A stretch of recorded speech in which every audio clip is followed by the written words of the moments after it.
அன்பர்கள் அனைவருக்கும் அடியேனது பணிவான வணக்கம். இன்றைக்கு திரு அம்மானை என்கின்ற அந்த பதிகத்தின் திருவாசகத்தில் இடம்பெற்றிருக்கின்ற அந்த பதிகத்தினுடைய 2வது பாடலை தொடர்ந்து சில பாடல்களையும் சிந்திக்க இருக்கின்றோம். அந்த வகையிலே அந்த 2வது பாடல் என்பது பாரார் விசும்புள்ளார் பாதாளத்தார் புறத்தார் ஆராலும் காண்டற்கு அறியான் எமக்கு எளிய பேராளன் தென்னன் பெருந்துரையான் பிச்சேற்றி வாரா வழியருளி வந்து என் உளம் புகுந்த ஆரா அமுதாய் அலை கடல் வாய் மீன் விசிறும் பேராசை வாரியனை பாடுதுங்கான் அம்மானாய். ஏற்கனவே நம் முதல் பாடலை பற்றி சொல்லும் பொழுது அந்த அம்மானாய் என்ற ஒரு பாடலின் இறுதியில் வருகின்ற அந்த அசை சொல்லுக்கு தனியாக நாம் பொருள் ஏதும் தெரிந்து கொள்ள வேண்டியதில்லை. எனவே பாடலின் பொருளை நாம் அறிய முற்படுகின்றோம். அந்த வகையில் பாரார் விசும்புள்ளார் பாதாளத்தார் புறத்தார் ஆராலும் காண்டற்கு அறியான். அதாவது பாரார், பார் என்றால் உலகம் என்பதை அறிவோம். அந்த பாரார் என்றால் உலகத்திலே உள்ளவர்கள். விசும்புள்ளார், விசும்பு என்றால் வானம், வானத்திலே வாழ்கின்ற தேவர்கள், அந்த தேவர்களும். அடுத்ததாக பாதாளத்தார், பாதாள உலகத்திலே வாழ்கின்ற நாகர்கள் போன்றவர்களும்.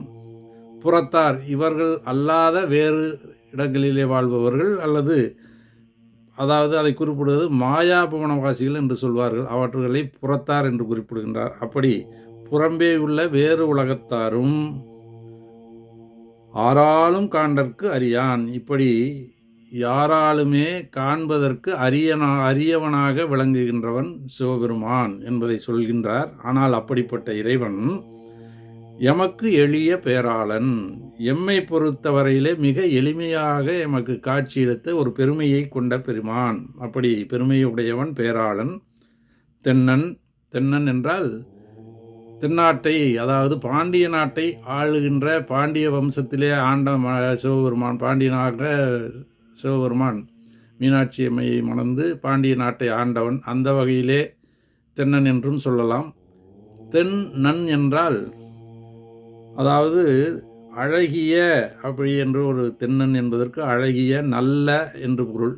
அப்படி அழகிய நல்ல பெருந்துரையான், பெருந்துறையிலே எழுந்தருளி இருக்கின்ற அந்த பெருமான், அந்த திருப்பெருந்துறையாகிய ஆவுடையார் கோவிலிலே ஆன்மநாதராக எழுந்தருளி இருக்கின்ற அந்த பெருமான் பிச்சேற்றி, அப்படிப்பட்ட பெருமான் என்னை அடிமையாக கொண்டு நாங்களெல்லாம் அந்த பெருமான் மீது பித்து கொள்ளும்படியாக செய்தவன். அப்படி செய்த இறைவன் வாரா வழியருளி வந்து என் உளம் புகுந்த ஆரா அமுதாய். வாரா வழி, அதாவது அந்த பிறவி என்கின்ற அந்த வழி, திரும்ப திரும்ப இறத்தல் பிறத்தல் இறத்தல் பிறத்தல் என்கின்ற அந்த செயலையே உயிர்கள் செய்து கொண்டிருக்கின்றன. அப்படி பெருமானுடைய திருவடிகளிலே சென்று அங்கே அமர்ந்து இருந்து இன்பம் அனுபவிக்க வேண்டும் என்கின்ற கருணையை புரிவதனாலே பெருமான் மீண்டும் இந்த வழிக்கு, அதாவது பிறவிக்கு வாராது இருக்கும்படி அருளி செய்தான் என்கின்றார். அதனால் வாரா வழியருளி வந்து என் உளம் புகுந்த பெருமானே இங்கே வந்து என்னுடைய உள்ளத்தினுள்ளே அவராகவே வந்து புகுந்து, அப்படிப்பட்ட புகுந்த இறைவன் எப்படிப்பட்டவன் என்றால் ஆரா அமுதாய், அதாவது தெவிட்டாத தெள் அமுதமுமாய் அவர் விளங்குகின்றார். அதற்கடுத்ததாக அலை கடல்வாய் மீன் விசிறும் பேராசை வாரியனை, அதாவது அமுதமாயிருக்கின்ற அந்த அலைகளோடு கூடிய அந்த கடலிலே மீனை பிடிக்க வலையை வீசிய பேராசை வாரியன், அதாவது பேரின்பக் கடலான இறைவன் என்று குறிப்பிட்டார். அமுதக்கடல், அந்த அமுதக்கடலிலே மீனை பிடிக்க வலையை வீசிய பெருமைக்குரிய பேராளன் அந்த வாரியனை, பேரின்பக் கடலான ஈசன் புகழை அம்மானை பாட்டாக பாடுதுங்கான் அம்மானாய், அம்மானை பாட்டாக பாடுவோமாக என்று சொல்கின்றார். அதாவது வேதங்களை எல்லாம் கடலிலே தூக்கி எறிந்து விட்ட பொழுது மீனாட்சி அம்பிகை பெருமான் அம்பிகையிடம் இந்த ஆரங்கங்கள் 4 வேதங்கள் பற்றியெல்லாம் விளக்கம் சொல்லி கொண்டிருந்த பொழுது அம்பிகை விளையாட்டாய் கவனக்குறைவாய் இருந்ததைக் கண்டு கோபம் கொண்டார். அம்பியை மீண்டும் நீ நிலத்திலே பிறந்து உரிய காலத்திலே எம்மை அடையவாய் என்று சொல்லும் பொழுது அதை பார்த்து கொண்டிருந்த விநாயகப் பெருமானும் முருகப்பெருமானும் கோபம் கொண்டு அந்த வேதங்களை எல்லாம் தூக்கி கடலிலே போட்டு விட்டதாகவும், அப்படி கடலிலே போட்டுவிட்ட வேதங்களை மீட்டெடுப்பதற்காக ஒரு சுறா மீனாய் நந்தியம்பெருமான் அங்கே வந்து பாண்டிய மன்னனுக்கு, அந்த பாண்டிய நாட்டிலே அந்த மக்களுக்கெல்லாம் துன்பம் கொடுக்க, அந்த மீனை அடக்குவதற்காக யாரும் முன்வராத போது இறைவனே ஒரு மீனவனாக அங்கே சென்று வலை வீசி அந்த சுறா மீனை பிடித்து இந்த வேதங்களை எல்லாம் மீட்டதாக திருவிளையாடற் புராண கதை கூறுகிறது. அந்த வகையிலே அந்த மீனை பிடிப்பதற்காக வலை வீசிய இறைவன் என்பதுதான் அந்த அலைக்கடல்வாய் மீன் விசிறும் என்ற அந்த அடிகளுக்கு பொருள். ஆறாமுதாய் அலைக்கடல்வாய் மீன் விசிறும் பேராசை வாரியனை பாடுதுங்கான் அம்மானாய் என்று இந்த பாடலிலே குறிப்பிடுகின்றார். அதாவது உலகங்களிலும் மற்றும் இருக்கின்ற எல்லா இடங்களிலும் வாழ்கின்ற அனைவருக்குமே காண்பதற்கு அரிய சிவபெருமான், அவருடைய திருவடிகளை பார்ப்பது என்பது முடியாது என்ற நிலையிலே அரியவனாயிருக்கின்ற அந்த பெருமான் அடியேனுக்காக மனம் இறங்கி எளியவனாக வந்து அவராகவே இங்கே திருப்பெருந்துறையிலே குருவாக வந்திருந்து என்னை ஆட்கொண்டார் என்கின்ற செய்தியை இந்த பாடலிலே காட்டி, அப்படிப்பட்ட அந்த பெருமானுடைய பேராசை வாரியனை பாடுதுங்கான் அம்மானாய் என்று இந்த பாட்டிலே பாடி அள்ளியிருக்கின்றார். மீண்டும் ஒரு முறை அந்த பாடலை பார்ப்போம். பாரார் விசும்புள்ளார் பாதாளத்தார் புறத்தார் ஆராலும் காண்டற்கு அறியானேம கிழிய பேராளன் தென்னன் பெருந்துரையான் பிச்சேற்றி வாராவழியருளி வந்து என் உளம்புகுந்த ஆறாமுதாய் அலைகடல்வாய் மீன் விசிறோம் பேராசை வாரியனை பாடுதுங்கான் அம்மானாய் பேராசை வாரியனை பாடுதுங்கான் அம்மானாய். அதற்கு அடுத்ததாக நாம் மூன்றாவது பாடலுக்குள்ளே செல்லலாம். இந்த மூன்றாவது பாடலானது பெருமான் சிந்தையை உருக்கக்கூடிய அளவிலே சிந்தனையை உருக்கும் சிவபெருமான் என்கின்ற கருத்தை வலியுறுத்துவதாக அமையப்பட்ட பாடல் இது. இந்திரனும் மாலயனும் ஏனோரும் வானோரும் அந்தரமே நிற்க சிவன் அவனி வந்தருளி எந்தரமும் ஆட்கொண்டு தோள் கொண்ட நீற்றனாய் சிந்தனையை வந்துருக்கும் சீரார் பெருந்துரையான் பந்தம்பரிய பரிமேற்கொண்டான் தந்த ஆந்தமிழா ஆனந்தம் பாடுதுங்கான் அம்மானாய் என்பது அந்த மூன்றாவது பாடல். இந்த பாடலை பற்றிய பொருளை நாம் சிந்திக்கின்றோம். அதாவது இந்திரனும் மால் அயனும் ஏனோரும் வானோரும் அந்தரமே நிற்க சிவன் அவனி வந்தருளி. அதாவது வானுலகத்திலே தேவர்களுக்கெல்லாம் தலைவனாகி இருக்கின்ற இந்திரன், மால் என்று சொல்லப்படுகின்ற திருமால், அயன் ஆகிய பிரமன் மற்றுமுள்ள ஏனைய தேவர்கள், வானோர்கள், இவர்கள் எல்லாரும் அந்தரமே நிற்க. அந்தரமே என்றால் நமக்கு தெரியும், இந்த பூவுலகத்திற்கு மேலேயே உள்ள ஒரு வான வெளியிலே நிற்கின்றார்கள். அவர்களெல்லாம் அங்கே நிற்க சிவன் அவனி வந்தருளி, சிவபெருமான் இங்கே வந்து, இந்த அவனி என்றால் உலகம், இந்த அவனியிலே வந்து அருளி எந்தரமும் ஆட்கொண்டு தோள் கொண்ட நீற்றனாய். எந்தரமும் ஆட்கொண்டு முதல் பாடலிலேயே நாம் பார்த்தோம், எங்களுடைய தரத்திற்கு ஏற்றவாறு நாங்கள் உயர்ந்த தரமுடையவர்கள் அல்ல என்பதாக இருந்த நிலையிலும் என் தரத்தை பற்றி, எம்முடைய தரத்தை பற்றி அவர் கொஞ்சம் கூட கருதாமல் எங்களை ஆட்கொண்டார் என்கின்றார். இந்த அடியேனாகிய கீழோனாகிய என்னையும் ஆட்கொண்டார் என்கின்ற அந்த கருணை செயலை சொல்வது தான் இந்த என் தரமும் ஆட்கொண்டு என்கின்றது. அந்த என்னுடைய தரத்தையும் பொருட்படுத்தாமல் எங்களை ஆட்கொண்டு தோள் கொண்ட நீற்றனாய். தோள் கொண்ட நீற்றனாய் என்றால் அந்த தோள், அந்த பெருமானுடைய திருத்தோள்களிலே திருநீறு அணியப்பெற்ற அந்த ஒரு உருவத்துடன் சிந்தனையை வந்து உருக்கும் சீரா பெருந்துரையான்.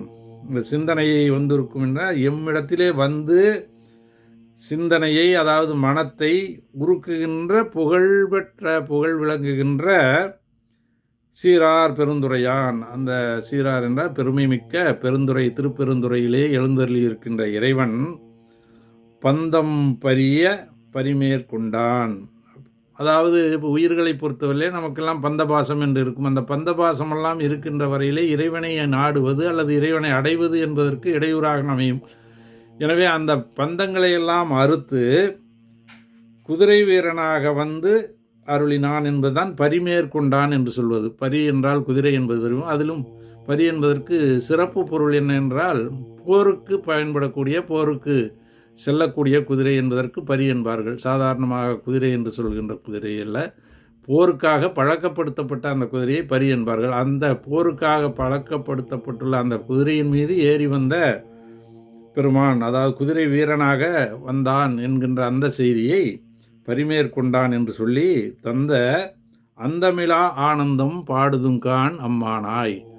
அந்தம் என்றால் முடிவு, அந்தமிலா என்றால் முடிவற்ற அந்த மகிழ்ச்சியை, ஆனந்தத்தை அவர் நமக்கு கொடுத்தருளினார். அப்படி கொடுத்த அந்த நிகழ்ச்சியை நாம் அம்மானை பாட்டாக பாடுவோம் என்பதுதான் இந்த பாடலினுடைய பொருளாக அமையப்பட்டிருக்கின்றது. இந்த பாடலை ஒரு முறை நாம் மீண்டும் பார்ப்போம். இந்திரனும் மாலையனும் ஏனோரும் வானோரும் அந்தரமே நேர்க்க சிவன் அவனி வந்தருளி எந்தரமும் ஆட்கொண்டு தோள் கொண்ட நீற்றனாய், எந்தரமும் ஆள் கொண்டு தோள் கொண்ட நீற்றனாய் சிந்தனையை வந்துருக்கும் சீரார் பெருந்துரையான், சிந்தனையை வந்துருக்கும் சீரார் பெருந்துரையான் பந்தம் பரிய பரிமேற்கொண்டான் தந்த அந்தமிலா ஆனந்தம் பாடுதுங்கான் அம்மானாய், அந்தமிலா ஆனந்தம் பாடுதுங்கான் அம்மானாய். மூன்றாவது பாடல் இது. அதற்கு அடுத்ததாக நாம் நான்காவது பாடலை பார்க்கலாம். இந்த நான்காவது பாடல் என்பது ஒரு தாய் எப்படி கருணையுடன் நடந்து கொள்வாரோ அப்படி பெருமான் தானே வந்து அந்த தாயினுடைய கருணையை போன்று அருள் செய்த அந்த ஒரு நிகழ்வை விளக்குவதாக இந்த பாடல் அமைகின்றது. முதலிலே பாடலை நாம் பார்க்கின்றோம். வான் வந்த தேவர்களும் மால் அயனோடு இந்திரனும் கான் நின்று வற்றியும் புற்று எழுந்தும் காண்பரிய தான் வந்து நாயேனை தாய்போல தலை அழித்திட்டு ஊன் வந்து ரோமங்கள் உள்ளே உயிர் பெய்து தேன் வந்து அமுதின் தெளிவின் ஒளிவந்த வான் வந்த வார்களே பாடுதுங்கான் அம்மானாய்.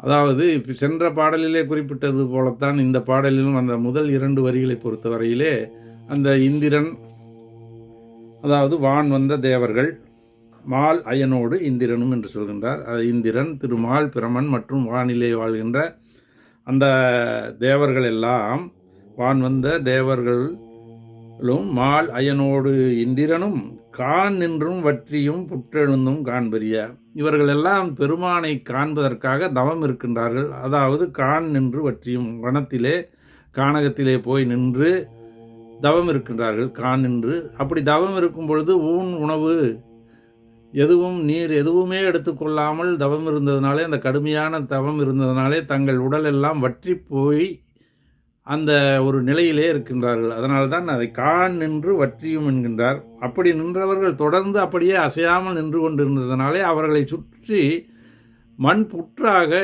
எழுந்து அவர்களை மூடும் அளவிற்கு வளர்ந்து விட்டது. அதனால்தான் புற்று எழுந்தும் என்று அடுத்த சொல்லை அங்கே சொல்கின்றார்.